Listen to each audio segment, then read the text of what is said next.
10 ते 12 दिवसामध्ये साखरेचे दर 100 रुपयांवर जातील. मोदक गोड ऐवजी कडू लागायला सुरुवात होईल, असं प्रकाश आंबेडकर यांनी साखर दरवाढीवरून टीका केलेली आहे. सण गोड ऐवजी कडू होत चाललेले आहेत, असंही प्रकाश आंबेडकरांनी म्हटलंय. देशाचे काय हाल आहेत, साखरेचे भावही वाढलेत. आदित्य ठाकरे यांनी देखील निशाणा साधलेला आहे. साखरेच्या दरामध्ये 10 दिवसामध्ये 20 ते 22 रुपयांनी वाढ झाली आहे.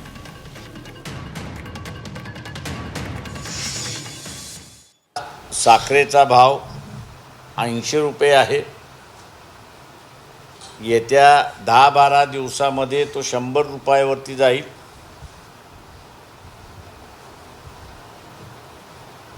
मोदक आता गोड लागण्याच्या ऐवजी कडू लागायला सुरुवात होतील अशी परिस्थिती आहे.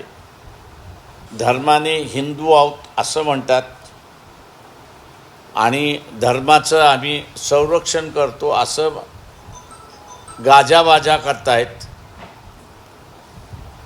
परंतु धर्म पाळत असताना सण हा सुद्धा एक अविभाज्य भाग आहे.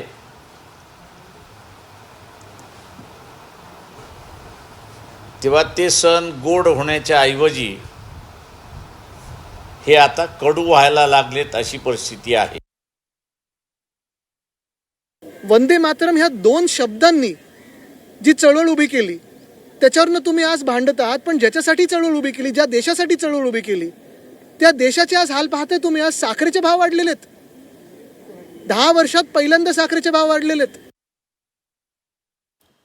साखर दरानं अचानक घेतलेली उसळी संशयास्पद आहे. 20 ते 22 हजार कोटींच्या काळ्या बाजाराची शक्यता आहे. शेतकरी नेते राजू शेट्टी यांनी हा संशय व्यक्त केलेला आहे. वाढलेल्या दराचा व्यापाऱ्यांना फायदा होतोय असंही राजू शेट्टींनी म्हटलेलं आहे. साखरेच्या दरामध्ये 10 दिवसात 20 ते 22 रुपयांनी वाढ झाली आहे.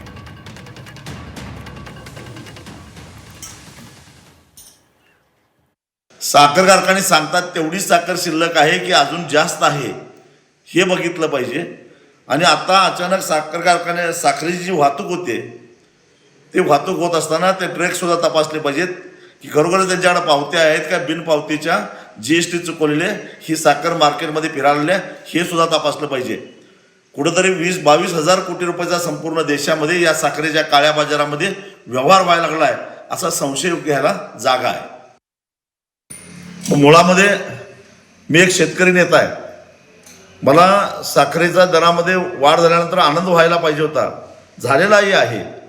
परंतु लगेच साखर कारखानदारांनी आम्ही आधीच साखर विकून टाकलेली आहे आणि आमच्याकडं आता फारशी साखर शिल्लक राहिलेली नाही असा कांगावा करायला सुरुवात केलेला आहे. याचाच अर्थ असा होतो की कुठेतरी साखरेचे दर पुढच्या 2 महिन्यामध्ये वाढवायचे आधीच ठरलेलं होतं आणि त्यामुळं व्यापाऱ्यांनी कमी दरामध्ये साखर विकत घेऊन तिथंच साखर कारखान्याच्या गोडाऊनमध्ये ठेवून दिलेले आहे. म्हणजे हे पैसे रिकव्हरी चोरून काळा पैसा तयार करणाऱ्या कारखानदारांच्या घशात जाणार आहेत, व्यापाऱ्यांच्या घशात जाणार आहेत.